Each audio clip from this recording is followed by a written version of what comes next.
Hello, everyone. The focus of my presentation will be on the CRC reporting cycle and the role of civil society organizations. So before going into the reporting cycle in more details, we can ask why engage in the reporting cycle. So there is the Article 45 of the UN Convention on the Right of the Child, which provides a fundamental legal basis for civil society cooperation in the reporting process. And the engagement of civil society comes within the definition of competent bodies, as it was explained by Mikiko just earlier, to provide expert advice on the implementation of the convention. And then in the CRC General Comment number 5 on general measures of implementation, it further explains the role of civil society organizations as the implementation of the convention is an obligation for state parties, but the effective implementation requires coordination with civil society. So we'll see why the involvement of civil society in both the independent monitoring of the convention and the process of implementation is important. The CRC reporting cycle is a unique opportunity to bring concerns and recommendations about children's rights to the attention of the committee. And the committee is actually dependent on the work done by civil society to monitor the implementation of the convention. And the committee needs information from different sources in order to raise the right issues and to make concrete and effective recommendation to the state parties. The CRC reporting cycle can also be a way to initiate a dialogue with the government officials and provide ways to influence the agenda at national level through a right-based approach for civil society organization. And that's also an excellent way to increase awareness about children's rights issues at national level and to empower civil society organizations throughout the process.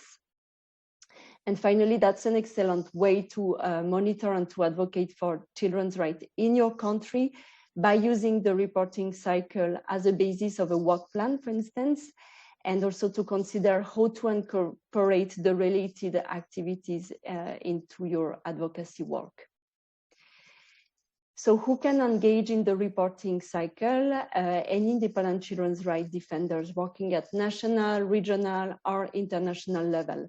And this includes the UN agencies, the NGOs, coalitions, NHRIs, ombudsperson, and individual experts, and indeed, the children themselves. And I would like here to refer to the Article 12 of the Convention on the right to participate and the right of children to express their views freely in all matters affecting them and to be given the opportunities to be heard, as well as the Articles 13 to 17 of the Convention that are focusing on the civil and political rights of the children. Regarding the reporting cycle, so as you can see, there are currently two CRC reporting cycles. So the standard reporting procedure that you might already know, which is, let's say, the traditional procedure, which has been used by the committee since the beginning. And there is also what is called the simplified reporting cycle of procedures, which has been made available to state parties from 2018. So this is quite recent. And this was following a resolution adopted in 2014 by the UN General Assembly to facilitate the preparation of state parties' report, as well as the implementation of their treaty body obligations. And actually more and more states are choosing to opt in for the simplified reporting procedures. So depending on whether a state decides to opt in or not, in the simplified reporting procedures, the review will follow one of these two cycles, so the standard reporting procedure or the simplified reporting procedure. And you can see that the steps of the cycle slightly change based on the procedure which is chosen. Whichever the cycle, there are many entry points and opportunities for civil society to engage in the reporting and the monitoring process. So some of them are quite obvious and identified here with the red arrows. and there are official procedures and deadlines, but there are actually more opportunities to engage, and it is really important for civil society to take a really proactive role in order to take the most out of this reporting cycle based on their own objectives in terms of advocacy and activities. So our main message is that civil society can engage in each and all steps of the reporting cycle. As the reporting process is ongoing, it is in fact a cycle which should never end, because monitoring a state's compliance with its obligation is an ongoing process.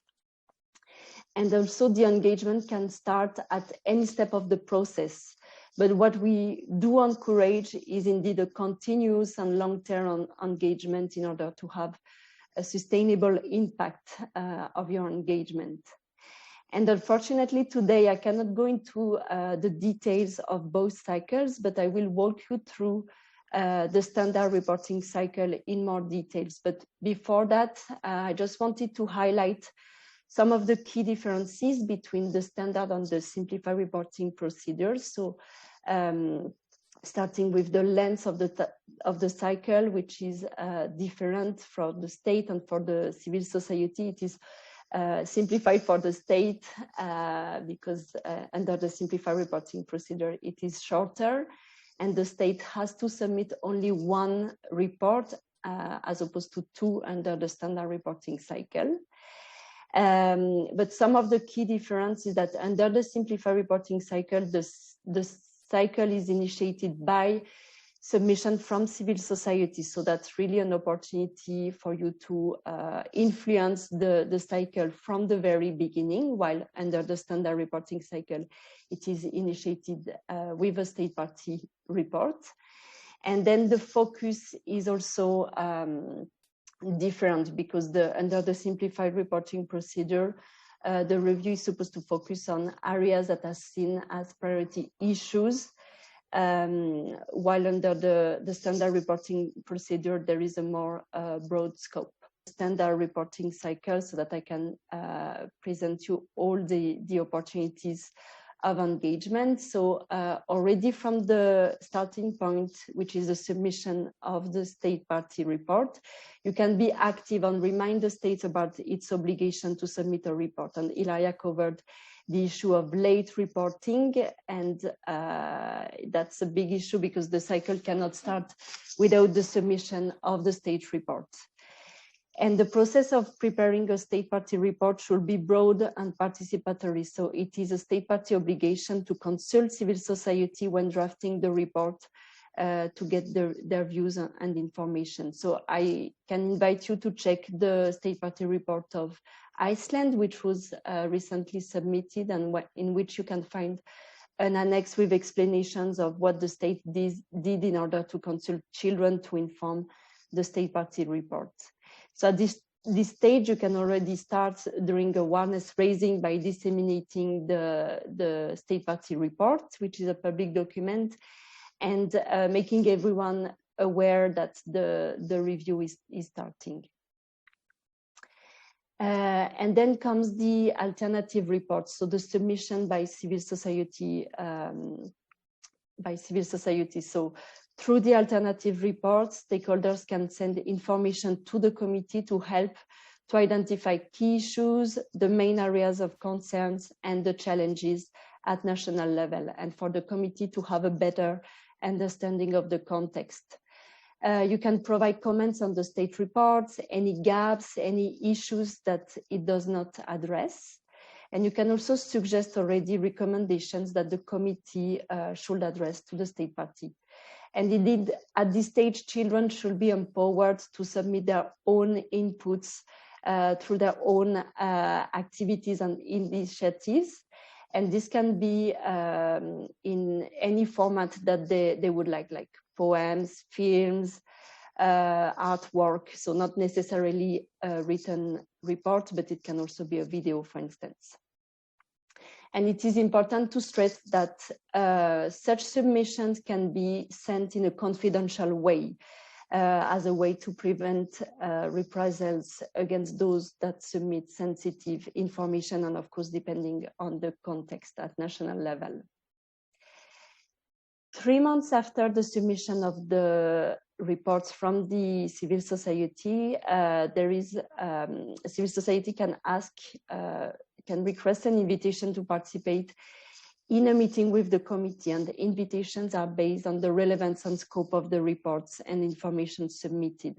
And this meeting is a key opportunity to share information and concerns with the committee, as all pre-sessions are confidential in order to ensure that every participant can really speak freely and have a transparent dialogue with the committee.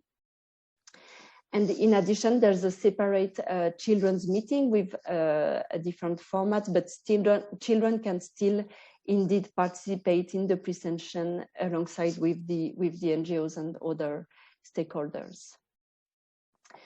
Following on the pre-session, the committee will adopt a list of issues, which is a list of questions addressed to the state parties on selected issues to ask clarifications, updates, and further information or data. And the state has to respond in writing a couple of months before the session. And then it is possible for civil society to send additional submissions, any updates to the alternative report, any information on new development or any relevant information. And this is the last opportunity to send information to the committee before the session. And even those who did not submit an alternative report can send submission to the committee at this stage. And then there is the country session, which is a public meeting that anyone can attend as observer, but only the state representatives and the committee can speak during this meeting. So that's a constructive dialogue, which is based on all the information received throughout the cycle. And all country sessions can be watched online. So that's such a great advocacy tool and opportunity for everyone to monitor the dialogue. And we have actually on our website a case study from the coalition in Moldova who organized some activities with the children to support them to follow the session, and also to engage with other actors like NGOs and the press, and to really monitor the dialogue and to understand how they have been able to influence the cycle with their submission, and for them to have really the full understanding of the reporting process. And then the outcome document of the reporting cycle is the concluding observation, so the recommendation. So they point out the progress achieved by the state, the main areas of concerns, and the recommendation on how the state can improve their compliance and implementation of the CRC and the optional protocols. So the concluding observations should be widely disseminated to the broader child rights community at national and international level. An idea could be, for instance, to organize a press conference around the publication of the concluding observations. And you can advocate, we encourage you to advocate for the state to translate them as well into national languages, and also to produce some accessible versions like child-friendly format.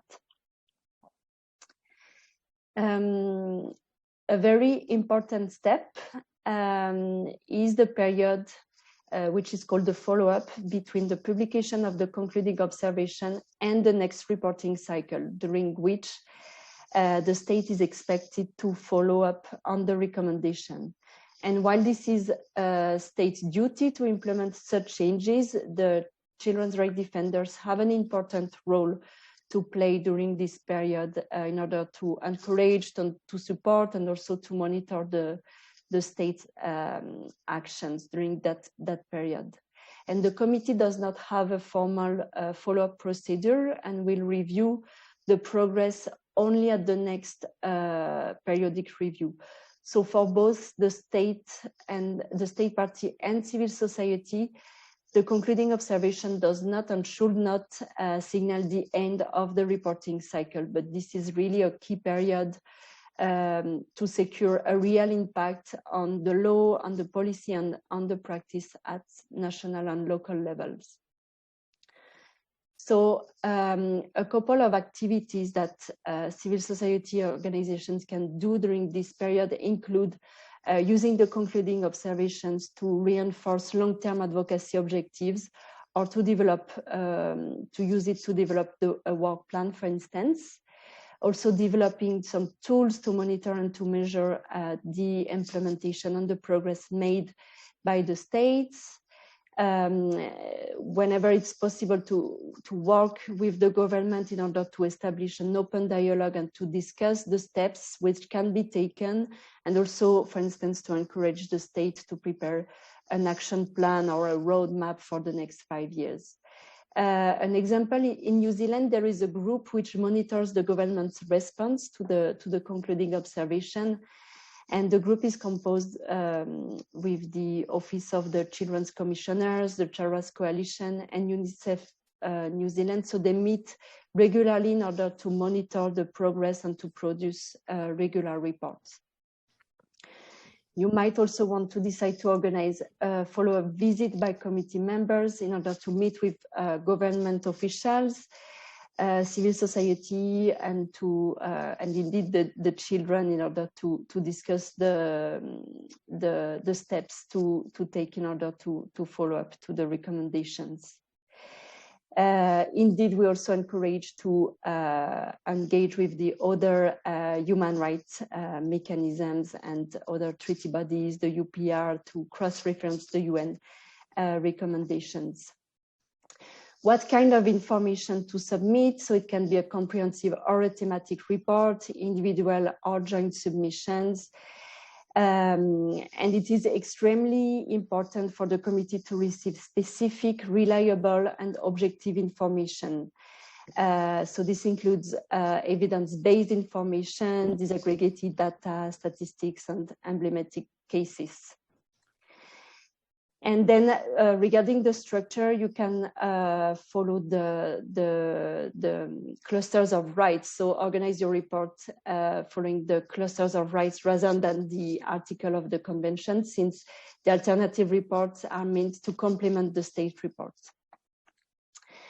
I don't have much time, but I just wanted to highlight why it is important to collaborate with other organizations at national level. So we strongly encourage to work together as a national coalition to produce one comprehensive report, because it can really help the committee to develop an overall understanding of the situation of children in the country. And there are also many other added values that you will have the opportunity to read when I will share the PowerPoint presentations with you. And the last part regarding child participation, because they have really a unique role and their participation is really relevant in all the areas of work of the committee. So there are specific working methods on child participation, and the committee also has a child safeguarding policy. And what we do encourage is indeed an empowering, safe, and sustained child participation process. So you can find more details in our publication. One is dedicated to civil society supporting and empowering children to engage, and the other one is actually for the children, for them to learn how to engage. And you can find many elements regarding safeguarding, regarding a sustained and long-term participation. And what we do encourage is indeed child-led initiatives, and for children really to be empowered throughout the reporting cycle. And don't hesitate to reach out to Chappuis Connect in case you want. And this is the overview of our publications that you can find online, and I am very happy to answer to any